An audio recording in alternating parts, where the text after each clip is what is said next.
Graça e paz, meus irmãos. Estamos começando aqui mais um EBDcast aí, aqui no nosso canal MQ Podcasts. E seguindo, o cronograma das lições bíblicas, jovens e adultos da CPAD.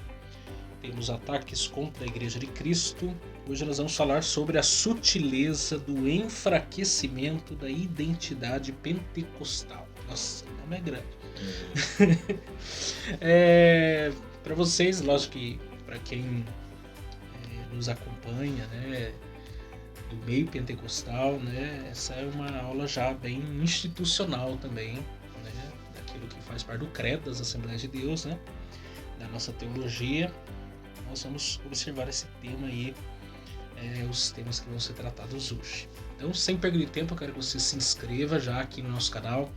Deixa aí também o seu joinha, pega esse link e compartilha aí com o maior número de pessoas possíveis nos grupos aí do WhatsApp, no Facebook, no Instagram. Aproveita aí, compartilhe para que mais pessoas sejam alcançadas. E você também pode se inscrever lá no canal Palavra Viva, que nós temos também lá um conteúdo abençoador. Vocês podem estar se inscrevendo, os links todos estão aqui na descrição do nosso vídeo. Então, sem perder tempo, vamos soltar a nossa vinheta. Nós começamos já.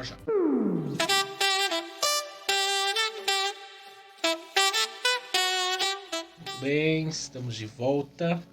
Ediel, mais um dia. Juntos. Mais um desafio. Firmes e fortes. Ediel é guerreiro mesmo. Ele aceitou o desafio. Eu acho que ele não pensou que ia demorar tanto o negócio para acabar. Mas está aí, já tem 8 encontros aí, que a gente tem. Que passa, tem um arsenal aí seu já na internet aí. Passa rápido, rapaz. Já tem um arsenal aí. Agora, se falar uma heresia aí, você já tá. Então, vão cancelar você agora. É isso que é o problema. Se falar heresia, é culpa do Jediel, viu? Não tem Colocar nada a ver. Noé na saída do Egito e Moisés na construção da arca. Não, até isso é uma questão. Não é tão simples assim. O problema é começar a negar a divindade, negar a crucificação. Aí começa a complicar. Se denominar um autoliberal. Daí não dá. Vamos lá, pelo título aí, Gediel, o que você já pode falar para nós aí? Então vamos lá. Essa questão da identidade. O que seria essa identidade pentecostal? Então, Miquel, nós, assembleanos, usamos esse termo pentecostal justamente pelo fato da descida do Espírito Santo ter ocorrido na festa de Pentecostes, no último dia da festa, que na verdade a festa de Pentecostes ela tem uma duração aí de 50 dias. Por isso que é penta de 5. Inclusive o Brasil foi penta, mas levou uma lavada da Alemanha de 7-1. Até hoje não conseguiu superar isso. Não vai superar fácil, não. Então, pentecostal. Então nós somos chamados de pentecostais justamente pelo fato da descida do Espírito no dia de Pentecostes. Na última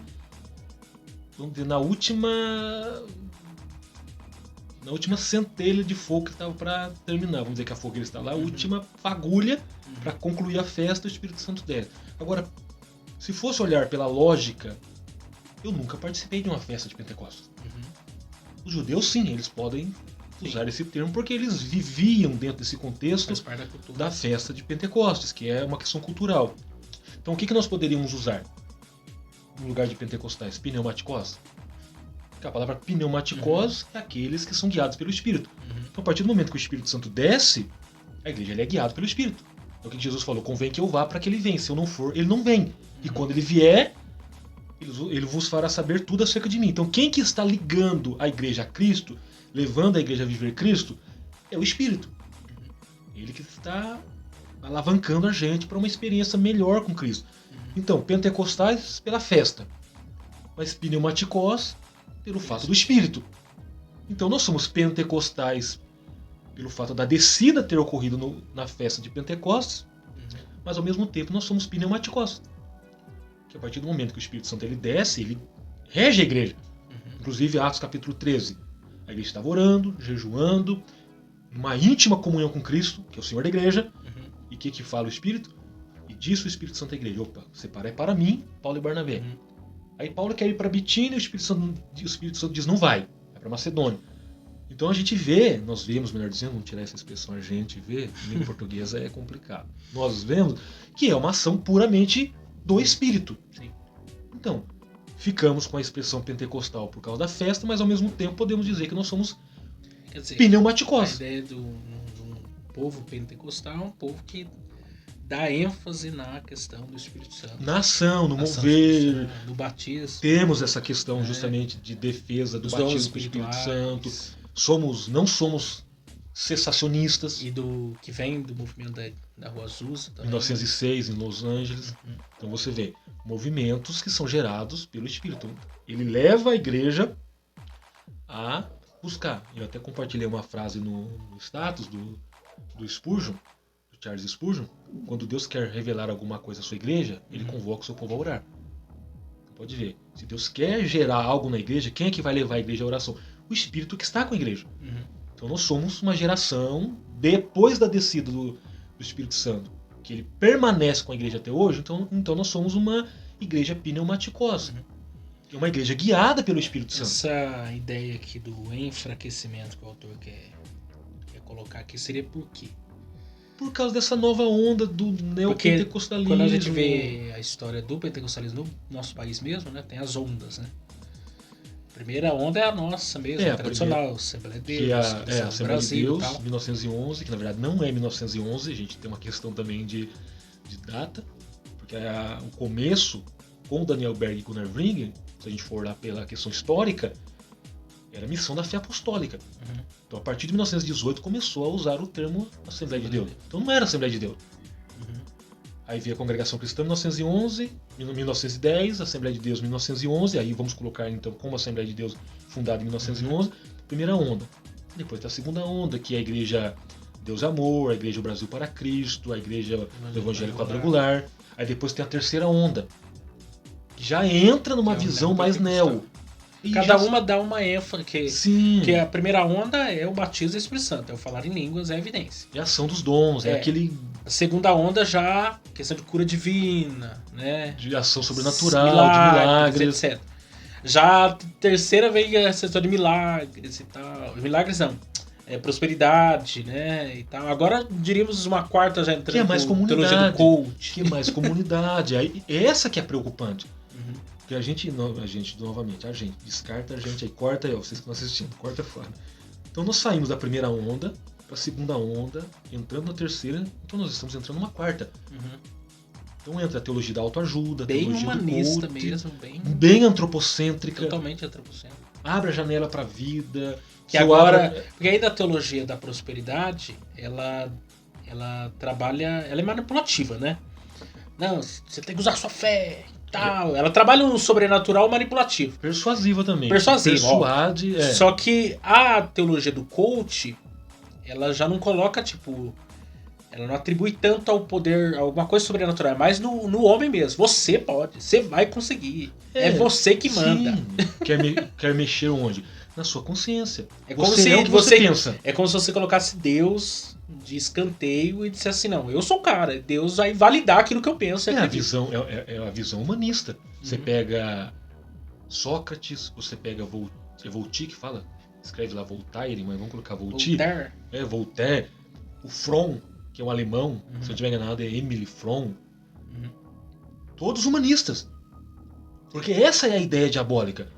É colocar o homem como centro. Colocou o homem como centro, eu não preciso de Deus. Não preciso de Deus, não preciso do Espírito Santo, não preciso de Jesus, não preciso de Bíblia, não preciso de revelação, que é, quando eu falo de revelação, a maior revelação é a palavra de Deus. Então eu faço o quê? Eu, humano, centralizo no eu. Você pode, você consegue, vem com aquela mensagem de autoajuda, abre a janela de manhã, você vai ver o sol raiar. É óbvio que de manhã o sol raia. Acorda, Pedrinho. Eu ficaria preocupado se eu abrisse as janelas às 10 da manhã e a lua estivesse de fora. Sinto o calor do sol, tá não. no Japão, na China. Você vê, são mensagens que, infelizmente, elas não tendem ao confronto. Inclusive, tem uma fala, não lembro de quem, e esse pensador, que na verdade é um cristão, ele disse o seguinte: eu fico preocupado com esses tais profetas que só falam de amor e nunca confrontam o pecado de ninguém. Deus é contigo, tal, aquilo outro. Não tem mensagem de confronto. Se não tem mensagem de confronto, não tem mudança. Porque se alguém falar para mim, Deus é contigo do jeito que eu estou, qual que é a finalidade de mudar? E o que nós vemos acerca do Espírito Santo? Já que é um movimento pentecostal, então tem um Espírito inserido. O que nós vamos entender? Ele vos convencerá do pecado, da justiça e do juízo. Ele, a pessoa plena do Espírito. Muito bem. Depois do final, eu vou jogar isso aqui para você ficar até o final.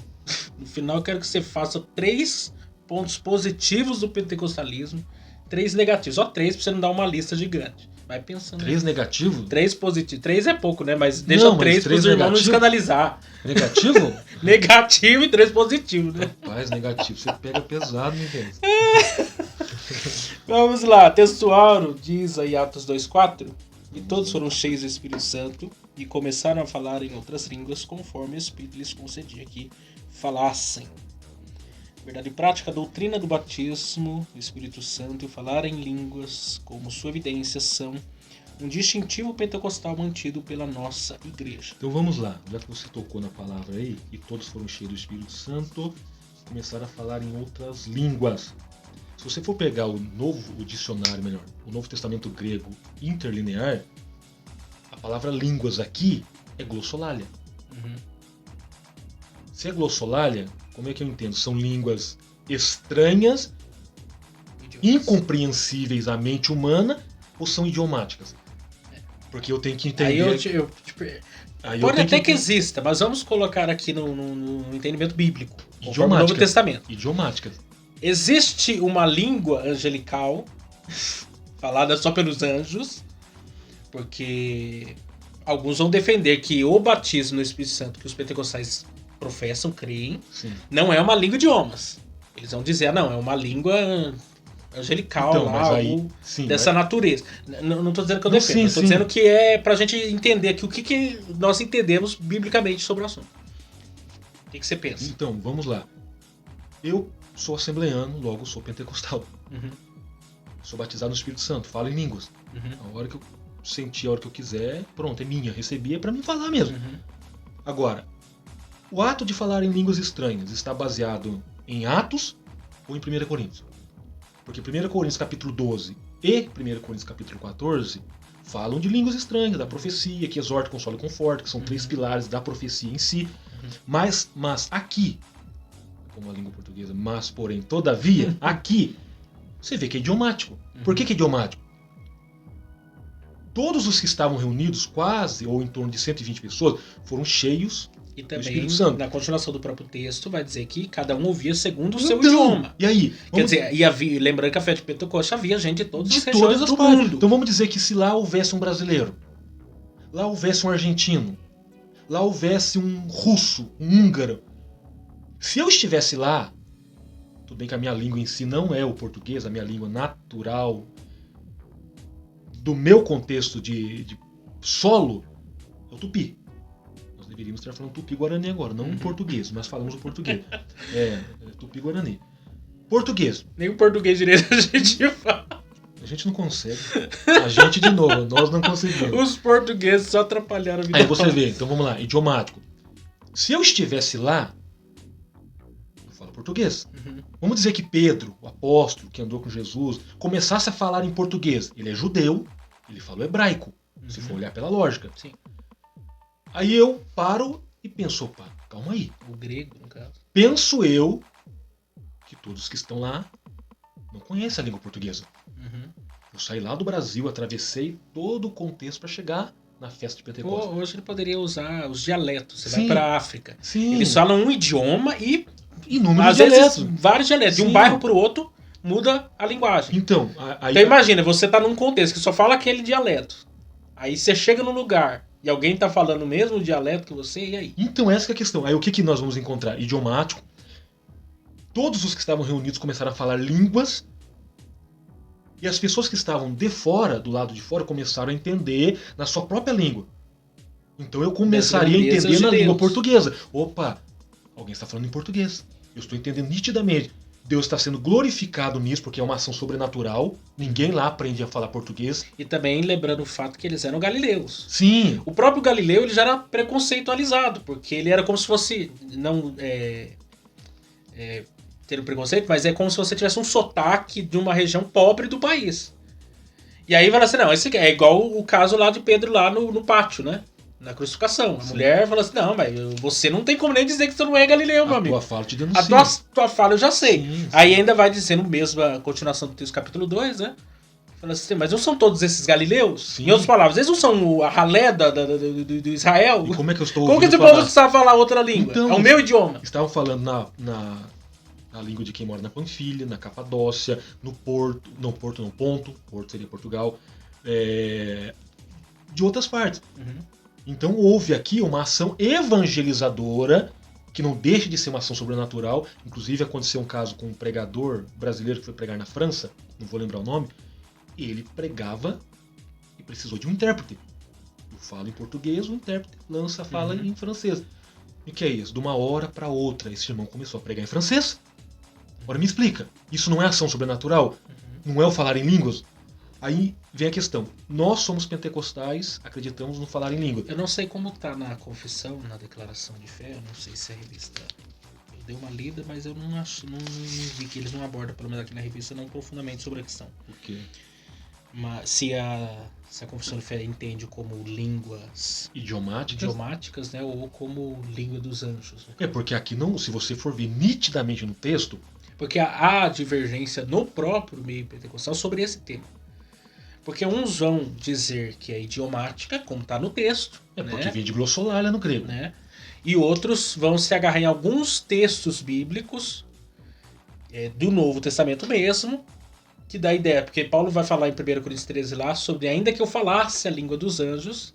Aí alguns vão pegar esse texto e vão entender que a língua estranha, que na verdade é a língua estranha no sentido de... É estranho pra quem? Pra quem não entende o idioma que está sendo falado. Um exemplo, se eu for para 1 Coríntios capítulo 12... Não que não tenha significado. Tem um significado, mas pra quem entende o idioma que está sendo falado. Né? Por exemplo, se eu estiver agora diante de um russo ou de um alemão, eles começarem a falar, eu vou ter uma noção. Opa, esse é russo, esse é espanhol. Opa, esse aqui é árabe, é turco. Agora, se eu estiver num ambiente de culto e alguém começar a falar em línguas estranhas, que não é idiomática, eu vou perceber, é línguas estranhas. Então, a Assembleia de Deus, ela vai usar Atos capítulo 2 ou vai usar 1 Coríntios 12? Porque 1 Coríntios fala de línguas estranhas. Inclusive, quando Pedro vai até a casa de Cornélio, a Bíblia diz que foram cheios do Espírito Santo e começaram a falar em outras línguas. E aí, Cornélio falou qual língua? Cornélio falou a língua dos árabes, dos turcos, dos sírios, dos... E aí? Então deixa a pergunta para eles responderem. Né? Jogue aqui. Então fica a questão. A Assembleia de Deus, ela defende o batismo com o Espírito Santo baseado em Atos capítulo 2 ou 1 Coríntios capítulo 12? Fica aí. Procura aí. Alguém que tiver posse aí da declaração de fé da Assembleia de Deus aí, coloca essa informação para nós nos comentários aí.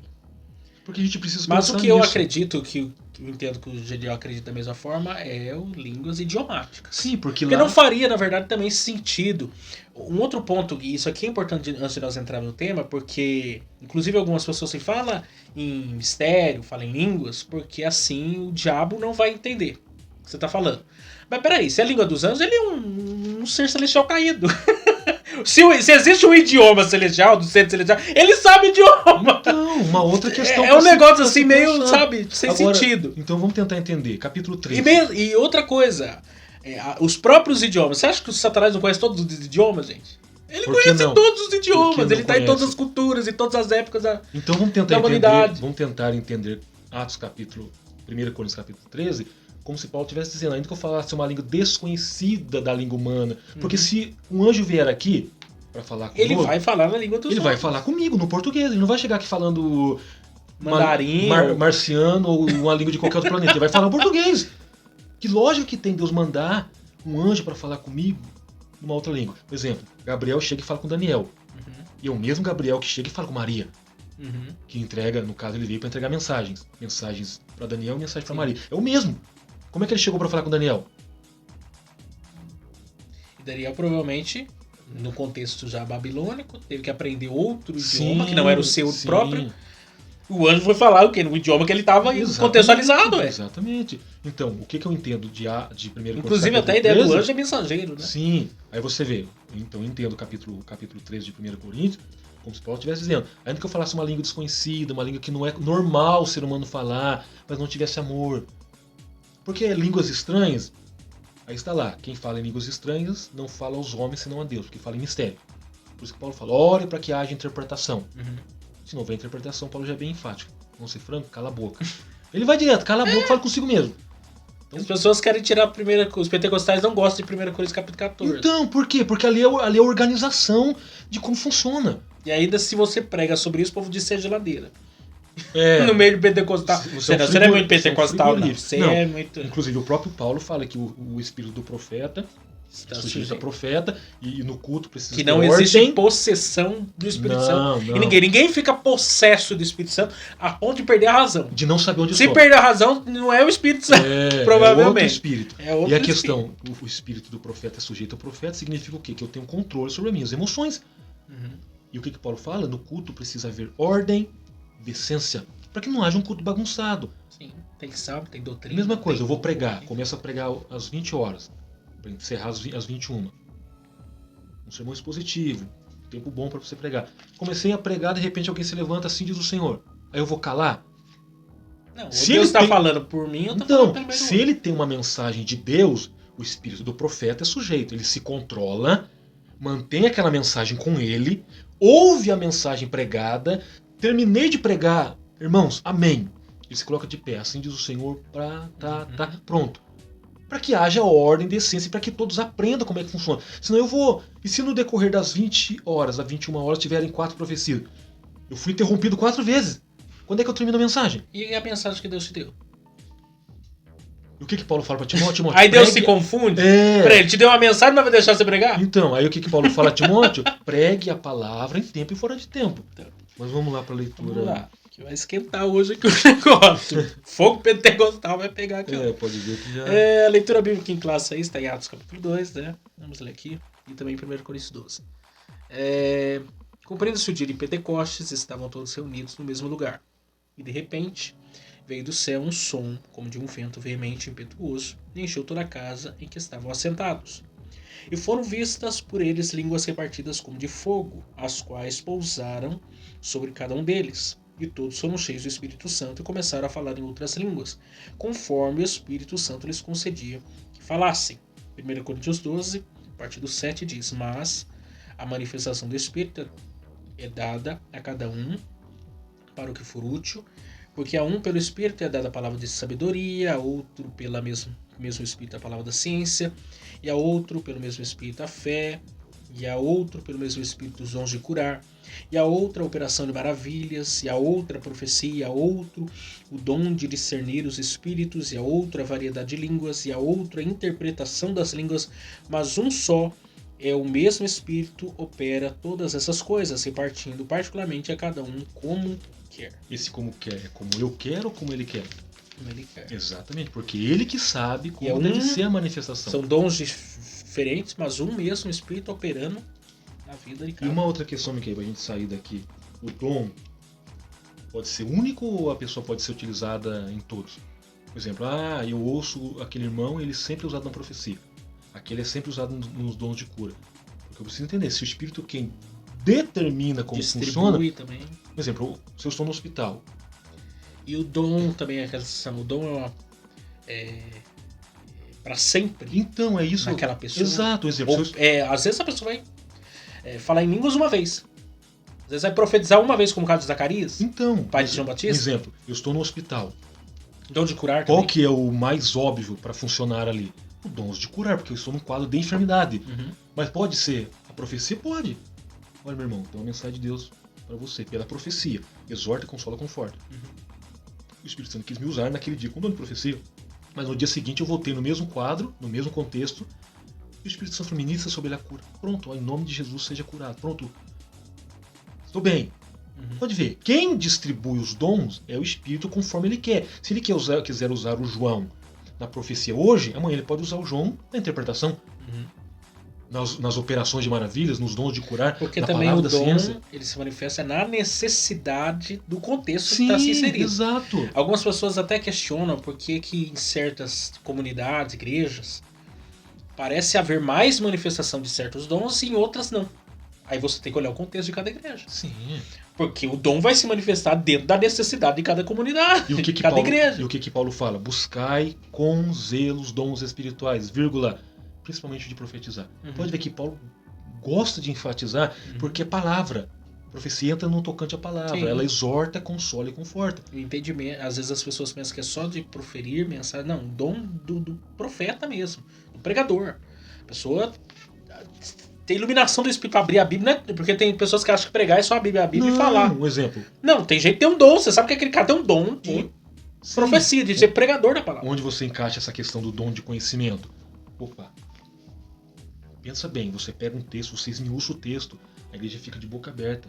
Eu li esse texto E aquela 200 palavra entra vezes no seu coração. e eu nunca enxerguei por esse viés. Uhum. Não tem conhecimento de Deus ali? Então, por exemplo, é Iluminação, admirável quando alguém prega com conhecimento de Deus. Uhum. Porque o Espírito Santo ele insere na mensagem o conhecimento. Aí vem a profecia. Abre a mente. Abre a mente de quem prega e quem ouve fica de Maravilhoso. boca aberta. Eu mesmo sou Eu sou amante de alguém que está pregando o texto. Eu fico, opa, continua, eu quero mais. Porque eu vejo Deus ali. Uhum. Em cada ponto e vírgula da mensagem pregada é Deus. É Deus Sendo no texto. exaltado na palavra. Exatamente. Então, os dons é para a igreja, nós precisamos buscar. E o que Paulo fala? Busque com zelo. Em qual que eu me vejo melhor? Eu vou ser sincero. Onde eu me encaixaria melhor? Por gostar do conhecimento, da leitura da Bíblia, da leitura de livro, o dom do conhecimento. Uhum. Ou da sabedoria. Parece que encaixa mais com o meu contexto. Sim. Mas não significa o Espírito. E existem dons que já foram distribuídos pelo Espírito, porque dom, como talentos, vem como semente. As pessoas pensam também que vem tudo pronto, né? Deus vai te dar um dom como uma semente, isso vai florescer. Eu lembro quando eu recebi uma palavra que eu iria pregar, porque não tinha nada a ver comigo, porque o meu negócio era cantar. E pregar, não tinha nada a ver. Mas quando Deus falou que iria me usar na palavra, uma das primeiras coisas que Deus falou com isso, começa a meditar na minha palavra. Eu preciso. Só que não era uma coisa voluntária. Não era uma coisa assim, não, vou ler a Bíblia. Não, tem que ser uma sede que não vem da terra, tem que ser uma sede que vem do céu. É um negócio que você fala assim, não, é aquela fome que só pode ser saciada na busca da palavra de Deus. Sim, e o que Paulo fala? Quem se dedica ao ensino, quem se dedica ao ensino, se dedique... Quem ensina, dedica-se ao ensino. Exatamente. Quem ensina, dedica-se ao ensino. Pronto, se eu Porque me é um enxergo dom nessa... acompanhado de uma obra. Você não tem como. Como é que você vai ensinar, receber o dom de pregador, de ensinador, de mestre, e você não estuda? Então, Porque as pessoas querem também... elas querem o dom sem o esforço, sem nada, e achando que vai ser tão simples assim. Se não ler a Bíblia e não tiver um conhecimento, eu vou falar do quê? Como é que eu vou conhecer? Então, vamos aqui. Primeiro tópico aí, tudo isso aí que nós já falamos já serve como introdução. Pentecostes bíblico, né? O Espírito prometido, questão do Antigo Testamento. De maneira breve aí, fale para nós aí sobre a questão do Espírito Santo no Antigo Testamento, da Antiga Aliança. Ele era manifestado em situações distintas. Por exemplo, rei, sacerdote, profeta. Era pontual. Ele chegava, por exemplo, Eliseu. Usa Eliseu, pronto, Eliseu morreu, acabou. Sansão, pá. Pronto. Você vê Davi, pronto, profetas, pronto. Para situações específicas. Não era distribuído deliberadamente ainda. Inclusive na situação de Moisés, aí alguém chega para Moisés, não lembro quem foi o personagem, chega para Moisés e diz: olha, Moisés, estão profetizando lá no arraial. Uhum. Bom seria se todos fossem profetas. Então, inseriu. Inclusive o próprio Saul profetizou, pronto. Uhum. Situações específicas. Então, fora prometido. Desde o Gênesis até o livro de Malaquias, o Espírito Santo ele está regendo a história, ele está junto com a pessoa do Pai e com a pessoa do Filho. Então, a Trindade em si rege a história. Mas a manifestação era assim: chega, usa, pronto. Específico, pontos específicos. Inclusive o próprio... Existe até uma palavra, uma das revistas CPAD, lições anteriores, na período da pandemia houve lição, né, de dons espirituais e dons exatamente. ministeriais. Tem uma palavrinha lá que foi usada, pericorese, que seria ciranda cirandinha. Eu tenho um livro. Porque cada momento da revelação progressiva, primeiro Deus estava no centro da roda, depois veio Jesus e agora é o Espírito Santo, né, no centro da roda ali. Sim. como que liderando, governando, agindo. No caso, nós estamos hoje sob a liderança do Espírito Santo, que é a inauguração. Jesus foi, o Espírito Santo veio, e é quem nos apresentará ao Pai. E nesse caso, tem um livro, eu tenho ele, mas aqui, está no celular, Pericorese, que justamente essa dança, as três pessoas da Trindade unidas perfeitamente no movimento contínuo, regindo a história. Até mesmo as cristofanias, né, que aparecem no Antigo Testamento, porque alguém pode perguntar assim, tá, mas onde está a Trindade no Antigo Testamento? O Espírito Santo, Jesus, etc. Ele está lá. Jesus estava lá, na própria criação, né? Sim. No princípio, criou Deus, fez a terra. Quem é que se movia sobre a face das águas? O Espírito de Deus se movia sobre a face das águas. Daí você vê o Evangelho de João, capítulo 1, né? No princípio era o Verbo estava com Deus, o Verbo era Deus. Quer dizer, ele estava lá, o próprio Cristo também estava lá na criação. O próprio Jó, ele fala a questão do Redentor. Eu sei que o meu Redentor vive. É só que na forma como Deus se revela, de forma progressiva na história, as coisas vão se tornando evidentes no processo, né? E aí o Espírito Santo vem de maneira clara e cumprimento das promessas também de Deus. Por exemplo, no Novo Testamento. Você vê no Antigo Testamento. Mas não que ele não estivesse já atuando naquele momento. Salmo 51. Olha a fala do salmista. Não me tires da tua presença, melhor, não me lances fora da tua presença e não retires de mim. Ele é bem claro, ele não fala o Espírito, ele vai nas duas palavras, o Espírito Santo. Que não é uma força ativa. Não é exato. É um negócio, energia. Não, como é que eu entristeço uma energia? Paulo vai falar aos Tessalonicenses no primeiro capítulo. Uma energia tem vontade. Não. A energia como se fosse... sai lá da usina de Itaipu, corre pela fiação e chega na minha casa. Não. Você leva choque, você cai. Agora, não entristeçais o espírito. Tem sentimento. Eu só posso entristecer alguém que tem sentimento. Uma energia não tem. Inclusive as pessoas dizem aí, olha, tem uma energia positiva aqui, qualquer dia eu vou ficar segurando o carregador do celular no ar pra ver se carrega. Se a pessoa perguntar o que é isso, você acabou de dizer que tem energia aqui, eu vou ficar com o celular. A bateria tá carregando, 9% já. Ilógico. Olha, separai para mim Paulo e Barnabé. Personalidade e vontade própria. Não entristeçais o Espírito Santo. Sentimento. A pessoa tem sentimento. Então o Espírito Santo estava agindo, porém não permanente. Pode ver que agora é o assunto do Novo Testamento. Sim. É porque quando a gente tem que entender bem claro isso, porque algumas pessoas até às vezes têm dificuldade em entender isso. Naquele contexto, que é o caso de Sansão, né? O do Saul também, o espírito foi embora. Gideão foi usado, Jefité, o Davi, ele ora. E Davi é interessante porque a oração dele, ele tá pautando-se no que aconteceu com Saul. Saul, o espírito foi embora. O Sansão, mesma coisa. Por quê? Porque era pontual. Sim. Era algo para cumprimento de um propósito. Só para aquele momento. Então, se você perde... né, no caso de Sansão, ele quebrou todas as regras da lei. Nazireado lá. A última era cortar o cabelo. E quando ele achou que estava forte, estava fraco. O espírito já tinha ido embora. Depois, Deus teve misericórdia dele. Ele tem uma última vez, matou mais da sua morte que em vida. Mas misericórdia de Deus. Mas era pontual. Hoje não. Agora vamos já pular aqui para o Novo Testamento, porque na questão do Novo Testamento a coisa é um pouco mais complicada. Porque o Espírito Santo foi derramado. Sim. E sem ele, né, a própria parábola lá das 10 virgens, né? O azeite simboliza o Espírito Santo. Ninguém vai ter um encontro com o noivo sem o Espírito Santo. É impossível. Não tem como. Hoje, se você perde o contato com o Espírito Santo, a intimidade, o agir, acabou, meu amigo. Não tem como chegar lá, não. O único meio de chegar lá é com o Espírito Santo. É ele que vai nos apresentar. Estamos selados, inclusive, com o Espírito Santo. E o que a Bíblia fala? Que nós temos o penhor da promessa. O que é penhor? É a garantia. Já temos a 10ª parte. Vamos dizer assim, um exemplo. Se, porventura, repetindo, senão pode ser que eu entenda errado. Se, porventura, Jesus chegasse para o Pai agora e dissesse, olha, não volto. Exemplo, não é isso, mas apenas como exemplo. Eu não volto, posso decidir por mim só, por mim mesmo, tenho vontade própria, sou Deus, eu não volto. O Espírito Santo entraria em cena e fala, não, eu sou a garantia. Eu sou a garantia que o senhor vai voltar. Então, como isso não acontece, essa fala ela é descartada, então nós temos a garantia que está com a igreja de que Cristo há de voltar. Porque o próprio Jesus falou, e ele, o Espírito Santo, vos fará saber tudo acerca de mim. E olha o interessante, Jesus não é consolador? Uhum. Então ele é um. O que Jesus falou? Eu vos enviarei outro. É da mesma essência. Que inclusive a palavra no grego, se eu não estiver enganado, é aloes.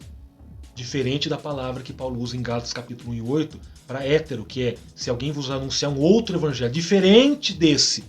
Mas ali, na fala de Jesus, é aloes. Significa o quê? Da mesma essência, nivelado, no mesmo patamar, na mesma plenitude. Não uma cópia. Não. Não é um substituto falso, não é um genérico. É idêntico. É eu mesmo. Então nós temos dois. Nós temos o Consolador que está ligado a Cristo, e agora nós temos o Consolador que está ligado ao Espírito, que é o Paracleto, a ideia do estar junto, da caminhada, ele levanta, ele ampara. Opa, quero parar, ele diz não. Que é o que acontece em Atos 2, né, o cumprimento de João capítulo 2. Porque se você for ler até os profetas, né, João Batista também tratou da questão do Espírito Santo, né, preparando a chegada do Messias. A promessa, a ideia, até tem um texto, não lembro se é Isaías ou Ezequiel, que fala da promessa, né, da descida do Espírito Santo, que transformaria o deserto em bosque. Né? A ideia de um lugar seco iria se tornar uma espécie de jardim. Tá apontando, naquele texto, está apontando para a vinda do Espírito Santo, que é o que acontece de fato. A vinda do Espírito Santo inaugura uma nova etapa da revelação de Deus, né, para a continuidade da obra de Deus. E até que o autor ele falou sobre duas coisas aqui que eu achei interessante. Uma das coisas aqui. Os pentecostais reconhecem que o Novo Testamento fala de dois batismos no Espírito. Um que é soteriológico, inicia o crente no corpo de Cristo, que é o batismo do crente no corpo de Cristo. E um é missiológico, que capacita o crente para o serviço, né? Que é Atos 1:8. Porque alguns que nós vamos entender isso aqui, que é bom a gente separar uma coisa da outra, porque alguém pode pensar assim, eu não recebi o batismo do Espírito Santo, então eu não tenho o Espírito Santo? Não, você tem o Espírito Santo, senão você não seria cristão, impossível. Como uma pessoa, é impossível você ser crente, uma nova criatura, sem que o Espírito Santo de Deus tenha feito uma obra na sua vida, para salvação, etc. Então, uma coisa é uma coisa, outra coisa é a questão até do novo nascimento também. É que na confissão na confissão de fé das Assembleias de Deus, separa-se batismo no Espírito Santo de novo nascimento. Da questão da atuação do Espírito Santo. Outros vão entender que o batismo do Espírito Santo seja o próprio ato de conversão. A imersão na esfera do Espírito. Exatamente. Vão entender como uma coisa só. Na nossa confissão de declaração de fé, separa. Aí é outro debate que não vem ao caso. Porque eu preciso entender se a ideia do batismo é estar imerso, imersão, palavra do grego baptizo, imerso, imersão, mergulhar, estar envolto. Se eu entro numa piscina e mergulho, toda a água me envolve. Então nós somos batizados no Espírito. Nós estamos agora dentro da esfera do Espírito, que é uma visão defendida pelos nossos irmãos tradicionais. Agora, se eu defendo que o batismo é o falar em línguas, eles vão dizer que não. Eles estão errados? Não estão errados, porque a ideia do batismo no ato de conversão é a imersão na esfera do Espírito. Nós entramos com a questão de falar... Separa-se por uma questão também, digo os pentecostais, uma questão de segunda bênção, né? Entra como o batismo como uma espécie de segunda bênção, revestimento de poder, Sim. né? Como é que eu entendo? Que é essa questão missiológica que ele está dizendo aqui. Como é que eu entendo os irmãos que são de linha tradicional, de linha histórica, de visão reformada? Como é que eu entendo agora Charles Spurgeon, um grande pregador? Como é que eu entendo George Whitefield, Jonathan Edwards, John Wesley, outros pregadores, George Miller, grandes pregadores, Billy Graham? Então, como é que eles pregaram a mensagem? Será que Billy Graham falava em línguas estranhas, como os pentecostais falam? Como é que ele teve toda a ênfase no ministério dele sem o Espírito Santo? Então, se eu defendo muito essa tese de que eu tenho que falar... É claro que eu penso que hoje os pentecostais têm mais clareza sobre o tema, mas até alguns anos atrás, os pentecostais olhavam para os tradicionais, achavam inclusive que não acreditavam no Espírito Santo por causa da questão do falar de línguas. Sim. Que não tem nada a ver uma coisa com a outra. Os tradicionais, exceto Testemunha de Jeová mesmo, né, que que é uma seita mesmo, né? Que não crê que Jesus é Deus, não crê que o Espírito Santo é uma pessoa, né? Que é uma força ativa. Até os adventistas eu não sei, não tenho certeza. Eles só cometem uma gafe quando eles falam de Cristo. A questão lá do bode, de Azazel, eles querem atribuir para um outro ser aí, dizendo que esse ser que levou o pecado. Então, mas os tradicionais batistas, presbiterianos e entre outros creem e pregam sobre o Espírito Santo. Porque talvez não entendam o batismo do Espírito Santo da maneira que nós pentecostais entendemos, Sim. mas eles creem no Espírito Santo, creem na Trindade, porque como qualquer outra. Como é que eu vou pregar uma mensagem de alguém que convence do pecado, da justiça, do juízo, se eu não acredito? Faz sentido. Como é que alguém prega o evangelho para conversão de pessoas no meio tradicional histórico ou no meio reformado, se não tem o Espírito Santo? Como é que vai haver conversão? Aí eu gastei um dia inteiro preparando um sermão, fui lá pro púlpito, coloquei a minha toga, toda aquela liturgia tradicional, comecei a pregar 40 minutos de sermão sem o Espírito Santo. Agora, se houve conversão, se houve ação da palavra, porque o Espírito Santo estava agindo. Então, no Novo Testamento, pode ver, Pedro prega em Atos 2, primeira mensagem do Pedro, que agora convertido. Pescador de homens agora. Olha a quantidade de pessoas. Como é que houve essa conversão? Primeira pescaria dele. Pelo próprio Pedro? Eu conheci Jesus, eu andei com Jesus. Tudo bem, Pedro, aí, mas eu não estou sentindo nada ainda. Daqui a pouco Pedro fala, tudo bem, vamos mudar o discurso. Aí começou a pregar. Aí, opa, agora estou sentindo, porque a mensagem ela tem que gerar sentimento, ela gera. Estou sentindo que a mensagem ela está incomodando. Opa, sou pecador, sou miserável, preciso de Jesus, preciso da graça, preciso de Deus. Quem que está gerando isso? De modo que a própria multidão questiona. O que fazemos nós agora? E aí, exato. Para ser salvo, né? Essa engrenagem ela começa a funcionar conforme a mensagem vai pregando. Mas tá, só pra gente correr. Eu quero que você falar aí. É polêmica agora, né? No podcast a gente pode jogar essas coisas. Lá na escola dominical a gente não pode, mas aqui eu posso. O que você, Jadiel, Marcelo... Depois vocês tomam bronca do Miquel. Eu quero jogar fogo aqui, lenha na fogueira. Interessante, ele joga, mas depois ele pula fora. O que você entende na questão do batismo do Espírito Santo? Você entende que faz parte já do ato da conversão, como parte do novo nascimento? Ou você separa também?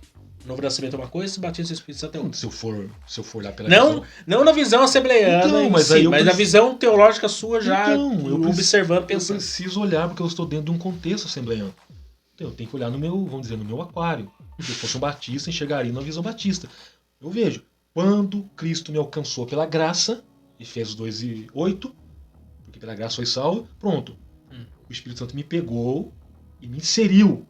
Então eu fui batizado com o Espírito Santo porque agora estou no mundo dele, na esfera dele, no contexto dele. Ele, inclusive a Bíblia fala que vós sois o templo do Espírito. Então eu estou vivendo nele. Por outro lado, eu tive uma experiência espiritual, uma experiência que ela é sobrenatural, porque se eu falo de línguas estranhas, eu falo de mistérios. E mistérios eu não aprendo lendo livros, não aprendo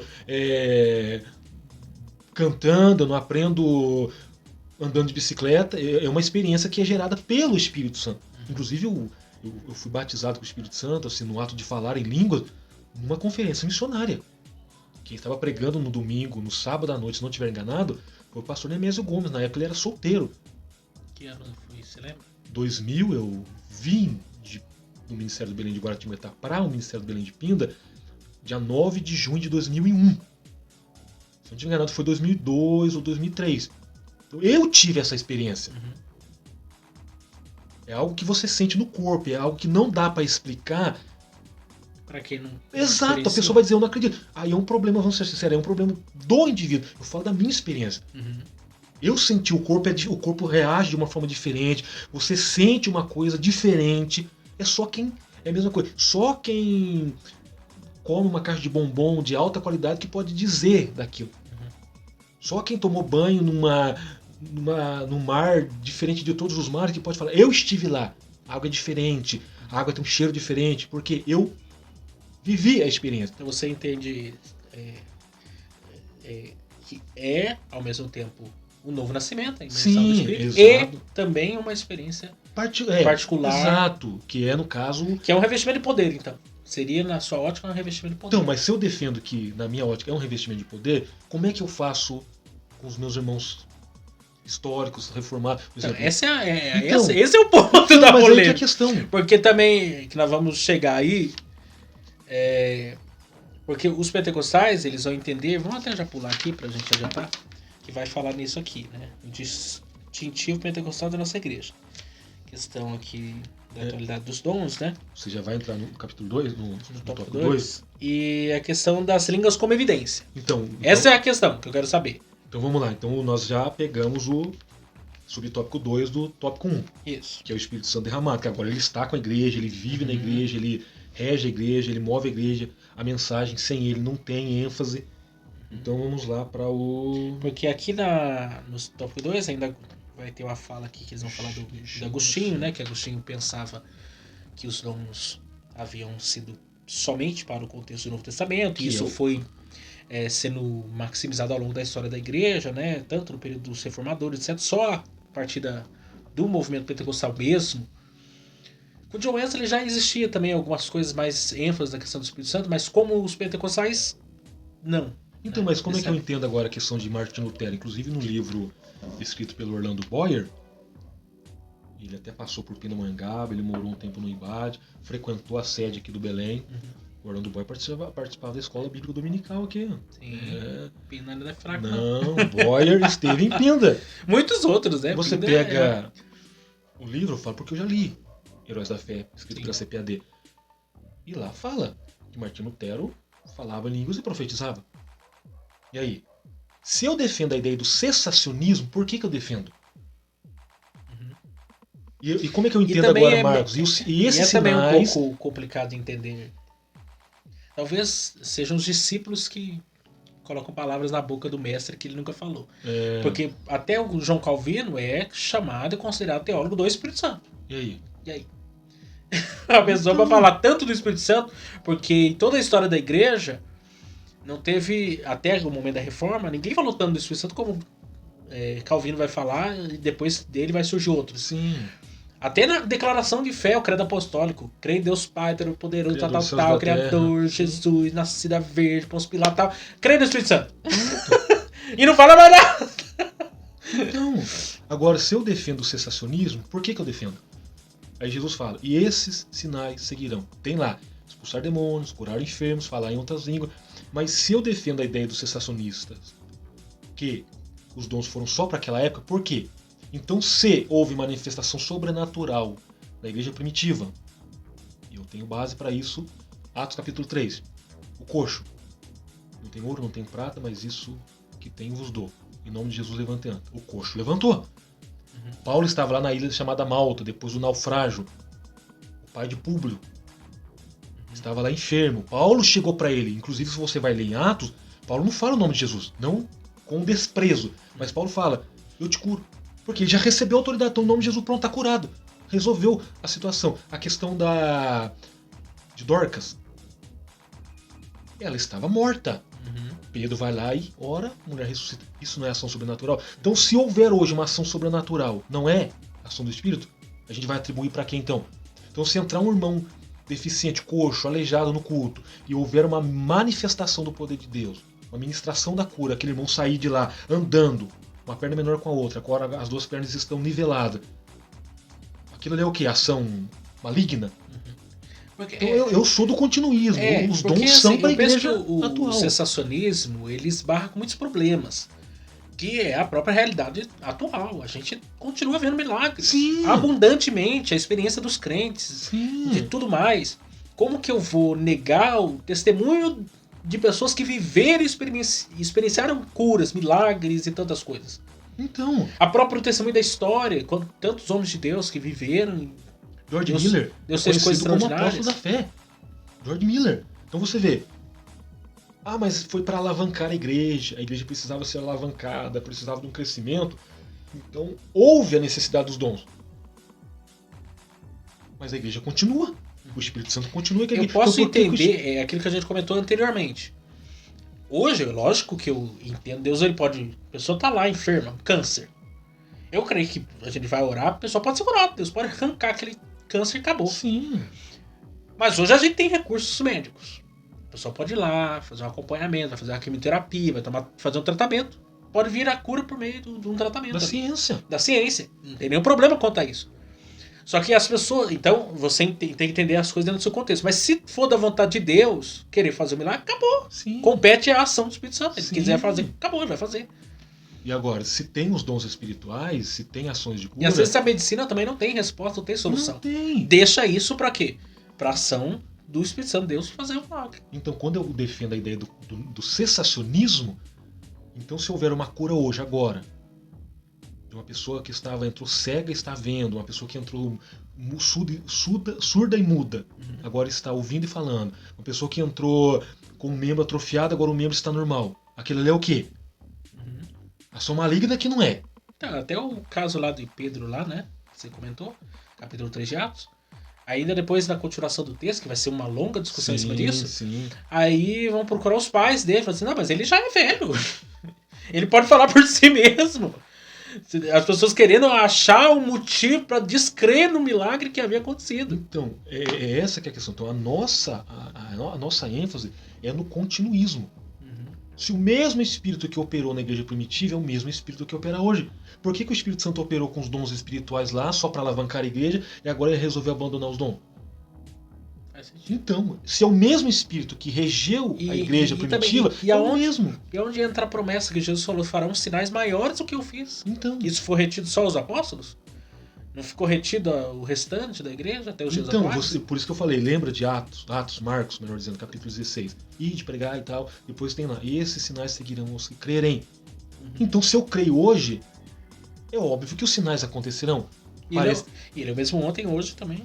Então os sensacionistas não creem mais. Se não creem, não tem. Aí, expulsarão os demônios, curarão os enfermos, pegarão as serpentes. Isso não é para tentar Deus, não vai pegar uma cascavel e brincar com a cascavel. Faça isso com um plano funerário. Já faz, vamos ser sinceros. Vai brincar com a cobra, já compra um caixão de antecipado. Ah, mas eu brinquei com a cascavel, agora estou na UTI. Ninguém mandou brincar. Se chegar esse caso de eu ser picado, exemplo de Paulo. Sim, veneno, tomar alguma coisa na ilha de Malta, né? Na ilha de Malta, a cobra cravou na mão dele, Paulo não sentiu nada, balançou no fogo, todo mundo. Vai inchar. Não inchou, deve ser um deus então. E o que a Bíblia fala? E falarão novas línguas. Então, se esses sinais seguirão os que creem, o Espírito ele está inserido na fala. O mesmo Espírito que gerou movimentos sobrenaturais na igreja primitiva é o mesmo Espírito que está na linha do tempo. A questão dos dons, né? Que alguns pegam a questão dos dons só 1 Coríntios, capítulo 12. Mas tem Romanos 12 também, né? E que não são só aqueles dons conhecidos, como o dom de curar, maravilhas, etc. Tem dom de contribuir, de presidir, de ensinar, de misericórdia, de tantas outras coisas. É dom. Então, tudo isso são dons que o Espírito Santo de Deus distribui conforme a sua vontade. Por exemplo, o dom de contribuir. Tem que ser dom, porque tem gente que é avarento até. Se Deus não der o dom pro cara, não solta o escorpião do morro. Até dom pra isso Deus pensou, pra não deixar. Desculpa. Mas é porque às vezes as pessoas também dão ênfase só nos dons mais populares. Mas não, os dons do Espírito atuam em várias conforme dimensões. Ele quer. O subtópico 2. As línguas como evidência. Aqui que eu quero que você responda. Deixa eu fazer a primeira citação aqui, que tá na declaração aqui. Mas a declaração de 1916. Isso. Nós estamos em 2022. Então, vamos lá. Olha o que diz aqui. O batismo dos crentes no Espírito Santo é testemunhado pelo sinal físico inicial de falar em outras línguas. E conforme o Espírito de Deus lhes dá a capacidade de falar. Mas falar aí em línguas, nesse caso, é o mesmo em essência que o dom em línguas, mas diferente em propósito e uso. Aí que é a questão, por isso que eu tô falando pra você. A Assembleia de Deus, ela defende o falar em línguas baseado em Atos ou baseado em 1 Coríntios, foi o que eu falei no começo. E aqui eles dão as duas referências. Então, no capítulo 2 de Atos, é idiomático. Um exemplo, vamos lá. Eu sou batizado com o Espírito Santo no sentido de falar línguas estranhas. Eu falo em mistérios com Deus. Até Paulo fala, procure a interpretação, porque a interpretação aí você fala na língua do povo, o povo entende o que você fala no vernáculo. Eu não falo russo, eu não falo alemão, eu não falo húngaro, eu não falo italiano, não falo inglês. Quem sabe posso entender um pouco alguém falando espanhol, mas vou ter dificuldade na fala, mas dá para compreender. Já conversei com espanhol e deu para entender um pouco. Deu pra hablar. Deus lhe bendiga, Deus lhe abençoe. Aí você vê, idiomático. Vamos dizer que eu esteja lá na Rússia. Estou no culto, de repente eu sinto algo diferente e eu começo a falar em russo. Aí todo mundo, opa, eu acabei de conversar com ele e ele fala em português, ele veio do Brasil, inclusive está com a camisa do Brasil, ele fala português, mas eu estou ouvindo ele nitidamente falando na minha língua. Os russos vão ser edificados pela ação. Diferente de 1 Coríntios capítulo 12. Que eu estou num ato de oração, de repente num ambiente de culto, nós estamos numa reunião de oração, começa a falar em línguas estranhas. O que a Bíblia fala? O meu espírito entende, compreende, porque é uma questão espiritual.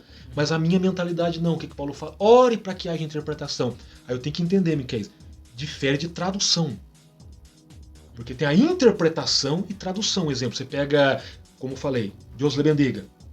No espanhol seria Deus te abençoe. My God, meu Deus. Aí você pega aí, good morning. Eu sei que é bom dia, isso é tradução de língua. Interpretação é como se fosse a interpretação de texto. Eu estou falando em mistérios, o Espírito Santo me faz entender que tem uma mensagem por detrás daquelas palavras, eu consigo interpretar. Opa, interpretar é dar entendimento. Aí eu vou passar para a igreja o que o Espírito Santo está me dando como interpretação.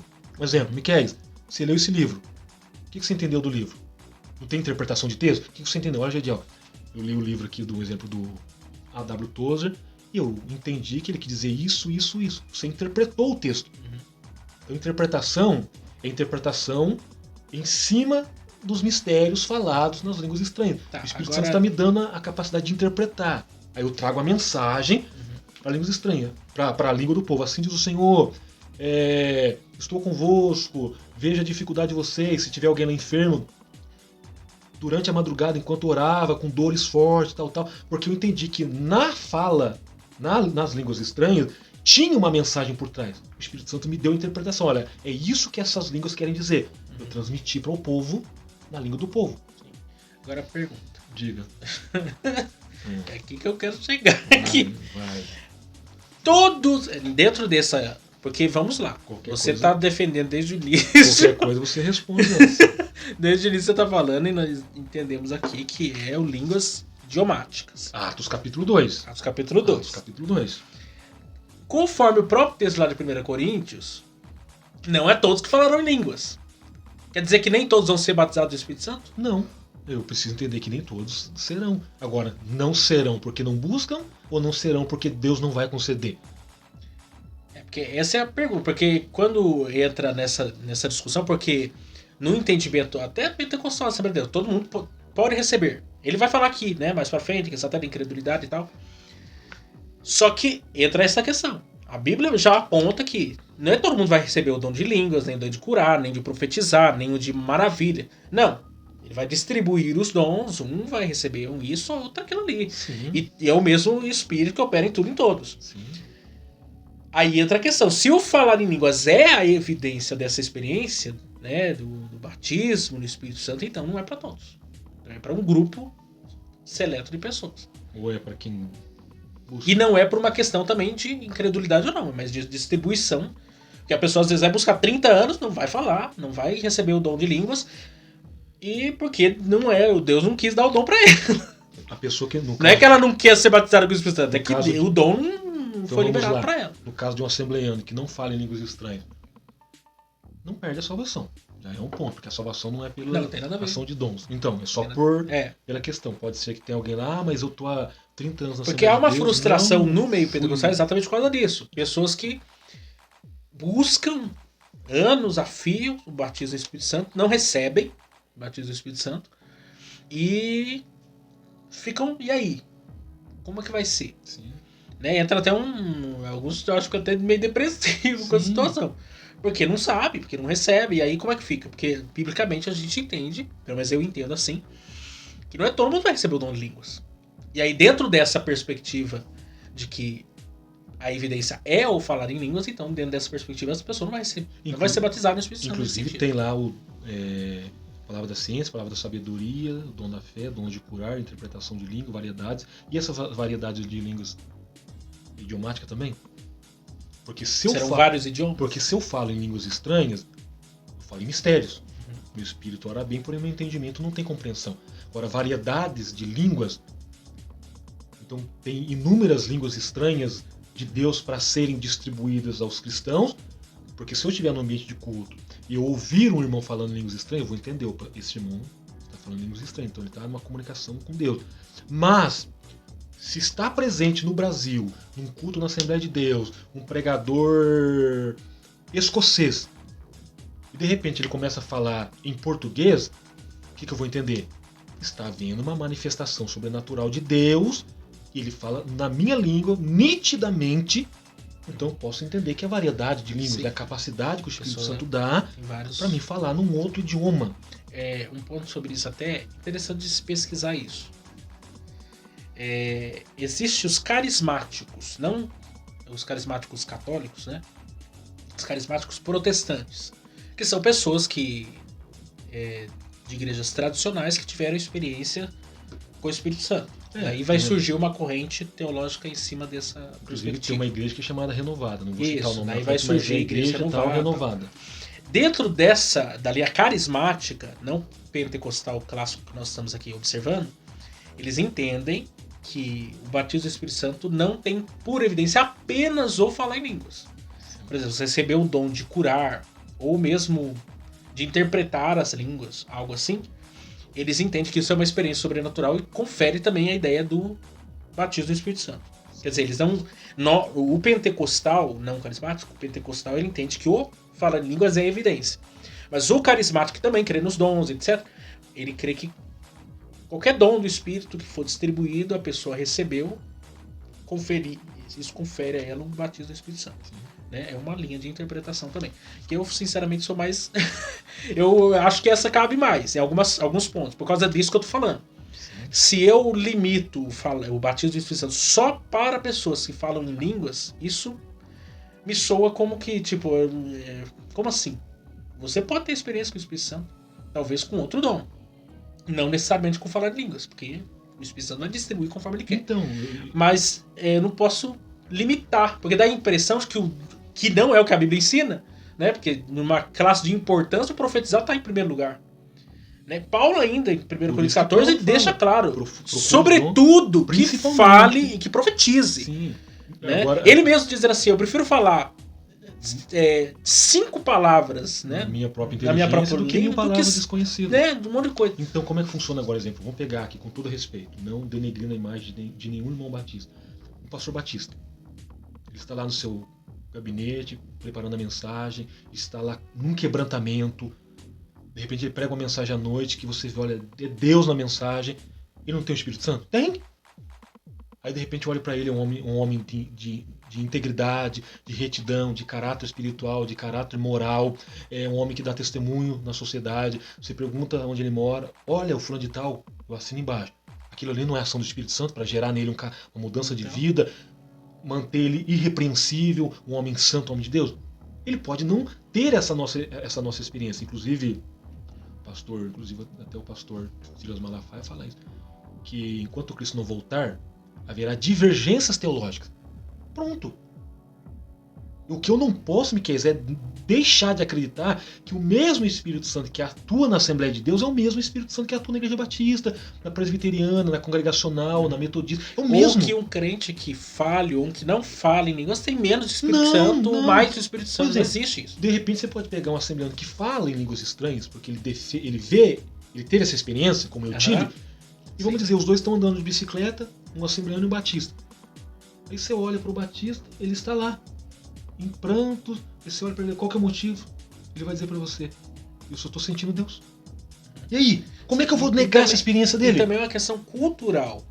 Meu professor, ele se converteu na Assembleia de Deus, depois foi para a igreja reformada, para igrejas reformadas, e ele deu uma aula para nós de psicologia da religião, alguma coisa assim. E ele fala sobre entender cada contexto religioso. Você vai numa igreja tradicional, tem igrejas que você entra lá, a placa está dizendo assim, silêncio. E aí? É cultura. Você tem que entender. Você não pode... Um pentecostal, colocar silêncio lá numa igreja pentecostal é uma blasfêmia. Você vai numa biblioteca, tem a placa de silêncio, porque eu respeito. Exatamente, no hospital, sim, etc. eu preciso respeitar É essa cultura, questão. é você Sim. entender por que as pessoas lá entendem dessa forma, porque aquela cultura é assim. Sim. Como você vai na África. Na África os cultos são dança. Batendo palma o tempo todo, movimentando o corpo. 2 ou 3 horas de culto. Então, aí se eu sou um tradicional, que minha igreja tem lá uma plaquinha dizendo silêncio, que não pode nem dar um glória a Deus alto, vou lá na África, eu vou me escandalizar com os irmãos africanos. Sim. Você tá entendendo? Então, assim, eu tenho que entender o contexto cultural que aquelas pessoas estão inseridas. Que não tem nada a ver necessariamente com questões teológicas, que as pessoas, né, às vezes tira leite de pedra e querem pegar contextos, ideias e transformar e canonizar aquilo ali. Não é bem assim. Cada cultura vai entender de uma maneira. Mas não quer dizer que porque o cara é quietinho ali, o outro é mais barulhento, um tem mais o Espírito Santo, você mesmo. Ambos, a questão não tá, é como se fosse algo que pudesse medir, né? Então, não é bem por aí. Né? Aquilo que foi pra você. O mesmo Espírito Santo que atua na Assembleia de Deus é o mesmo Espírito Santo que atua lá. A experiência desse pastor, desse irmão batista, ou metodista, ou presbiteriano, pode ser uma experiência que vai denotar fruto do Espírito, que vai denotar mudança de vida. Ah, mas ele não fala em língua estranha. Mas ele tem o Espírito. É fato que, agora, nota de rodapé, que nem diria o Hernandes, nós temos algumas bizarrices no contexto pentecostal que você poderia colocar na sua lista no final lá. Mas existem algumas bizarrices no meio pentecostal que é difícil nós entendermos certas coisas como manifestação do Espírito Santo. Porque há coisas que nós entendemos que o Espírito Santo de Deus ele pode fazer coisas extraordinárias. Sim. Há um exemplo, inclusive antes do movimento pentecostal, alguém vai dizer que é verdadeiro, outro não, mas o fato é que está escrito lá nos escritos de Jonathan Edwards que ele viu a esposa dele levitando.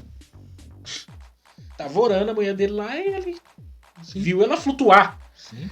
Antes do movimento pentecostal. Fica até difícil da gente duvidar, porque no contexto pentecostal, alguém falar isso, provavelmente a gente iria acreditar. O cara diria até que voou. Sim.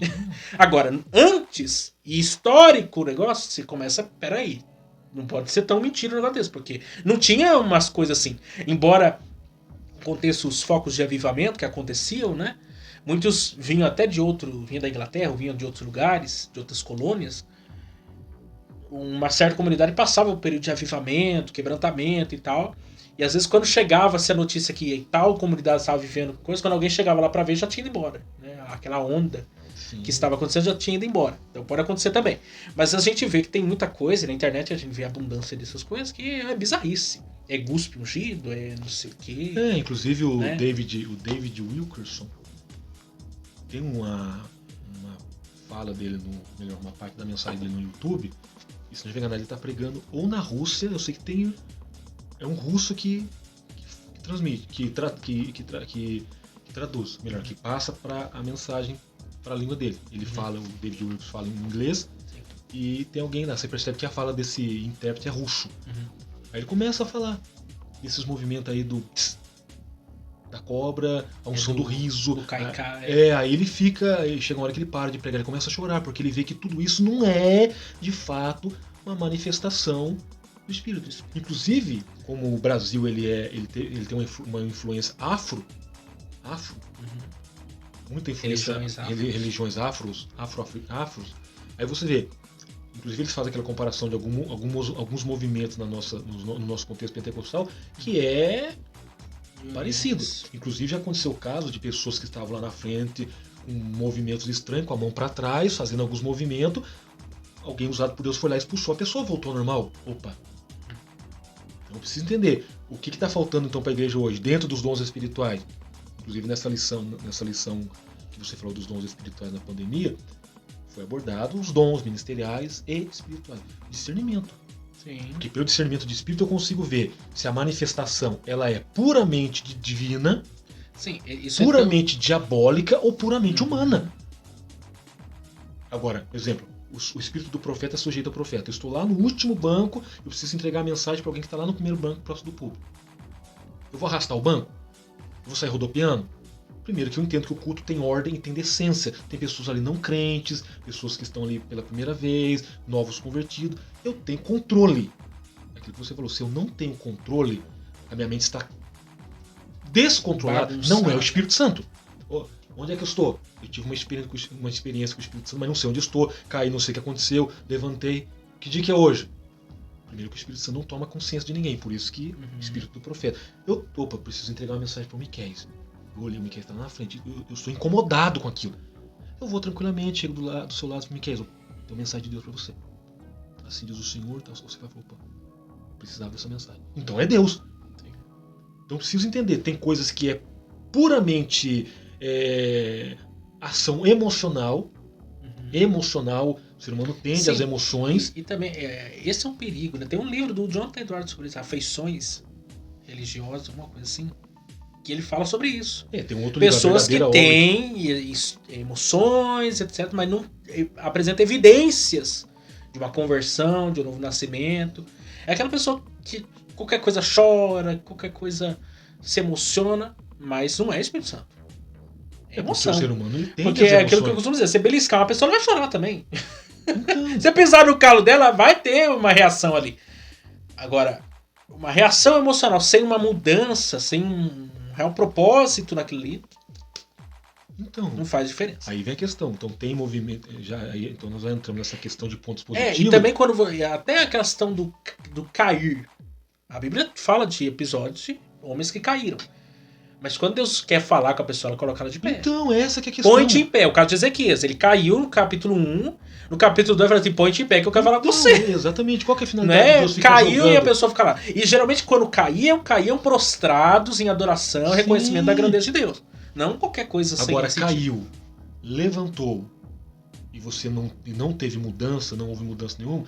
Qual que é a finalidade de ter sido o Espírito Santo? Um outro livro para vocês lerem, A Verdadeira Obra do Espírito Santo, do Jonathan Edwards. Para saber quando é uma manifestação do Espírito e quando não é. Repito, pode acontecer no ambiente de culto 3 situações. Uma manifestação puramente humana. O ser humano ele tende às suas emoções, ele coloca as emoções para fora. Uns batem palma, uns levantam as mãos, uns choram, outros ficam calados, outros abaixam a cabeça. Tem a manifestação que é de Deus. Quando o ambiente é tomado pela presença de Deus, você sente. Não, e eu gosto também.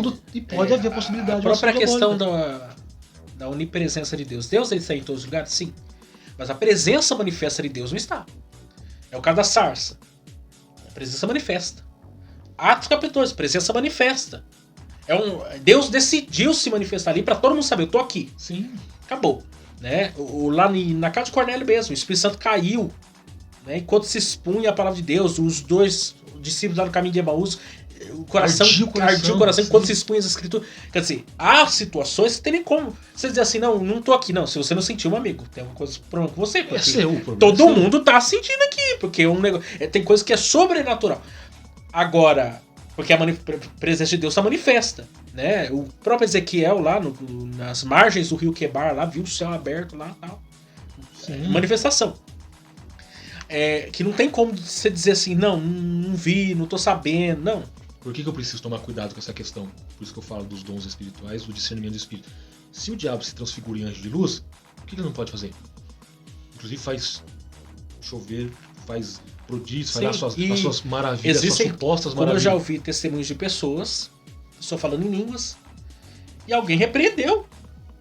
Porque não era a língua de Deus. E aí? A pessoa tá profetizando maldição, falando coisa que não deveria, naquele idioma. E se eu não sei? E se não tem o dom do Espírito Santo, do discernimento do Espírito, provar o Espírito, sim, aí o que acontece? Se os Espíritos são de Deus.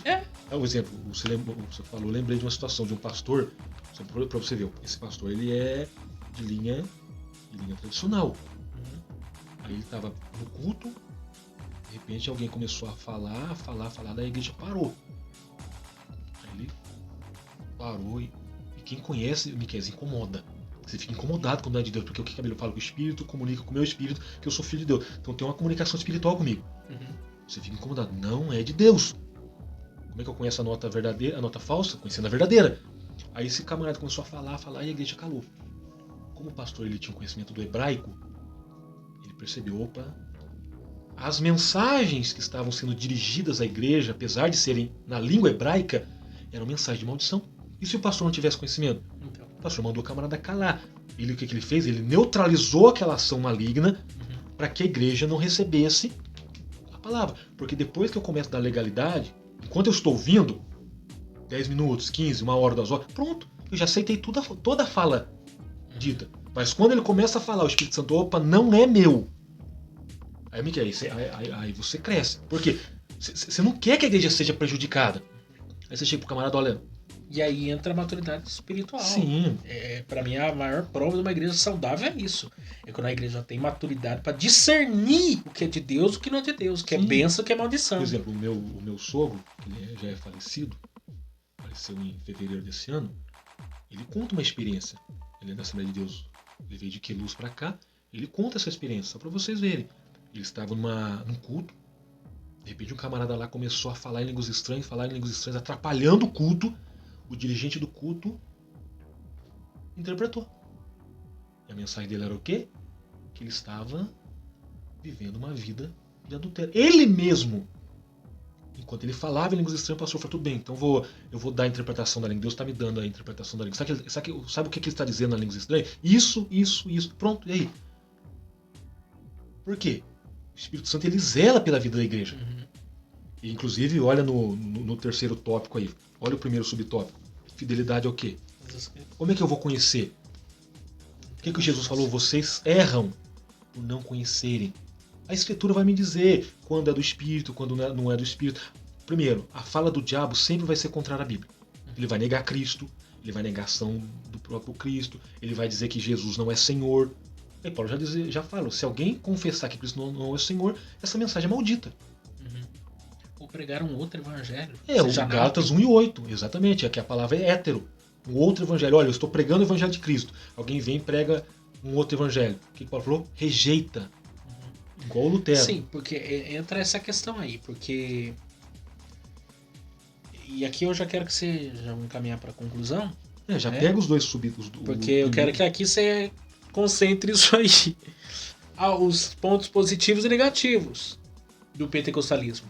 Tanto historicamente falando, né, como essa teologia que tomou conta do mundo atual, porque hoje já eu não tenho o número de porcentagem, mas os pentecostais no mundo... A maior geração pentecostal, inclusive no Brasil, o maior país pentecostal do mundo. E somos, no mundo, um número expressivo. Né, no contingente evangélico, os pentecostais hoje são um número... que você perde até de vista. Sim. Quantidade de comunidades, igrejas com rótulo pentecostal. Tudo isso a partir de 1906. Que é o movimento na Rua Azusa. Exatamente. Que também foi originado de outros momentos. Em País de Gales também, anterior, 1904. Então, assim, hoje, pontos positivos, pontos negativos. Nós poderíamos pontos positivos, você vê. ênfase na pregação da palavra. Somos pentecostais, temos uma ênfase na pregação da palavra. Acreditamos, vemos a manifestação dos dons espirituais. Inclusive, segunda-feira estava na oração com os baraques na nossa igreja sede. E Deus falou pela profecia. Então, pontos positivos. Os dons ainda estão atuantes. Aí você vê a pregação da palavra, a ação do Espírito Santo no ambiente de culto. Aí você vê a própria evangelização. Evangelização pelo poder do Espírito. Agora você vê pontos negativos. A gente vive muito na base de campanha. Pragmatismo. Muito à base de campanha. Então se tira o culto de ensino. Já é um ponto negativo para o pentecostalismo. Campanha enche o templo. Hoje nós vamos trabalhar com o Sermão do Monte, uma mensagem expositiva. Na campanha tinha 100. Você vai para o culto de ensino, tem 10. Então ponto negativo. Você vê mau uso dos dons. Tem culto aí que você vê que o culto é muito mais bagunçado, não tem começo, não tem fim. Falta de uma liturgia, de uma clareza do porquê estamos aqui. E qual que é a ênfase? Não, eu quero ser usado pelo Espírito Santo, mas calma aí. Tudo tem ordem e tudo tem decência. Uhum. Então o que é ser usado pelo Espírito Santo? Eu preciso entender, eu preciso aprender, ter essa lógica. Então, tem meninice. Tem, assim, muitas das vezes o descontrole emocional. Muitas das vezes um culto que começa às 19 horas e vai terminar 21h30, 22 horas. Quando nós estávamos no culto, o culto foi uma benção. Opa, tudo bem, e aí? Qual que foi a mensagem Falta pregada? de uma organização. Eu nem vi onde o pregador pregou. O que é isso? Então já é um ponto negativo. Como é que eu vou para um culto, participo do culto, a mensagem está sendo pregada, eu estava onde? Não é sessão espírita. Sessão espírita que é o corpo presente, a alma ausente, a alma vagueia, no final do culto ela volta. Aí incorpora, voltei. Voltei, amém. A bênção apostólica, a graça de Jesus, o amor de Deus, amém, voltou. Irmão, quem pregou hoje? Ah, meu irmão, eu tenho uma experiência tão sobrenatural que eu nem sei quem pregou. Ah, foi um fulano de tal. Ah, conheço. E qual que é o texto? Então dá muita ênfase a essa questão do êxtase espiritual e esquece que eu preciso ser alimentado pela palavra. E qual que é o desejo do Espírito? Que conheçamos mais de Jesus. A fala de Jesus, repetindo, Ele vos fará saber tudo acerca de mim. Pelo meio da Bíblia. O Espírito Santo não vai revelar outro livro, não. Ele vai usar a Bíblia. Inclusive vai dar clareza para o pregador, para explanar a mensagem contraguarida. Então tem pontos negativos, tem vários pontos negativos que as pessoas querem defender. Por ser pentecostal, o culto tem que ser desorganizado. Por ser pentecostal, eu posso fazer o que eu quiser no ambiente de culto. Negativo. E o que eles dizem daqueles que são mais centrados, mais sérios? Um iceberg assembleano, sorveteriano, um frigobar, um Electrolux da Assembleia Não tem tanta unção assim. É frio, mas a gente tem que entender também que gelo também queima. Gelo queima. Sim. Gelo também queima. Segura o gelo na mão. Então vamos lá. A questão teológica. A teologia, ela não esfria o crente. Ela só apaga o fogo estranho. Ela não esfria, ao contrário. Eu preciso, na teologia, eu conheço mais de Deus. Então eu chego mais perto de Deus. Sim, eu vejo assim como pontos positivos. Eu acho que o principal do pentecostalismo é essa inclusão. Desde o início, né? Existem trabalhos acadêmicos feitos na época, lá em 1906, em Los Angeles, né? Porque acontece lá um episódio, para aquele contexto histórico, naquele momento, era algo para além do tempo. Que negros e brancos estavam no mesmo ambiente e em comunhão. Que num país entre negros e brancos nem se relacionavam direito, né? Para aquele momento foi um ápice. Sim. E até os dias atuais, se você olha para o Brasil, o pentecostalismo atingiu quem? A classe baixa. Hoje o pentecostalismo está mais sofisticado, tá na prateleira de cima. Sim. Mas a verdade é que o pentecostalismo atinge todas as áreas e todos os segmentos da sociedade e incluiu todas as pessoas de todos os segmentos no contexto religioso. Sim. Porque, de modo que, sobretudo no nosso país, o analfabeto era o pastor. Sim. Muitos casos. E só...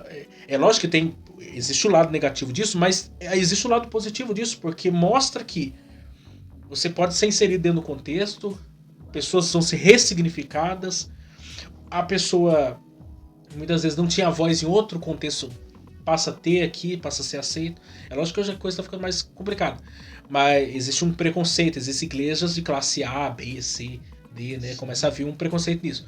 Mas desde o início eu vejo começar a inclusão de várias classes, essa coisa eu acho positivo. Segundo, a evangelização. Eu acho que ninguém evangelizou tanto como os pentecostais.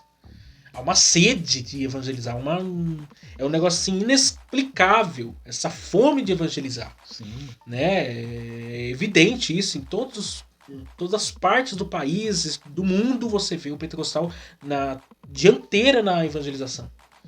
Talvez não tão eficaz como em alguns grupos religiosos, mas damos a cara para bater. De vez em quando, não sei se você já teve experiência lá para São Paulo. São Paulo você vê direto isso, pessoal da praça pregando, praça pública, cantando. Sim. Em praça pública. E você vai conhecer, são pentecostais. Sim. São pentecostais. Tradicionais você não vê tanto dessa forma. Mas os pentecostais, eles têm cara de pau, eles evangelizam, é um negócio espetacular. E a questão do fervor espiritual, isso é um ponto positivo. A igreja sem o Espírito Santo, uma igreja fria, ela não funciona. Uma igreja que não depende do Espírito Santo, uma igreja que não ora. É fato que nós estamos vivendo um momento de crise em relação a isso, mas ainda existem igrejas que oram, sim, que buscam profundamente o Espírito Santo, querem uma vida de santidade e tal. Acho que esse também é um ponto muito positivo do pentecostalismo. Negativos são muitos, né? Acho que pontos negativos aí, como você já falou, estudo, né? Ainda há um preconceito, não tanto mais, mas ainda existe um preconceito em relação a isso. Sim. E em alguns contextos você fala que você é teólogo, que você quer fazer teologia, as portas se fecham, Não há necessidade. as pessoas, sabe, rotulam você, é um negócio muito difícil ainda. Não sei até quando isso vai... Mas tá mudando. Tá mudando, graças a Deus, mudando. mas em alguns contextos ainda isso é muito difícil. Outra coisa, tá mudando também em alguns lugares, em outros lugares não, mas a questão dos usos costumes. Não no sentido de que não deva se andar de forma modesta, né, tanto o homem quanto a mulher, mas no sentido de fazer isso sem um jugo. Que Cristo não colocou em ninguém. Olha, se você não usar calça, não usar terno, se usar gravata, você vai pro inferno. Esse jugo é negativo. Sim, né?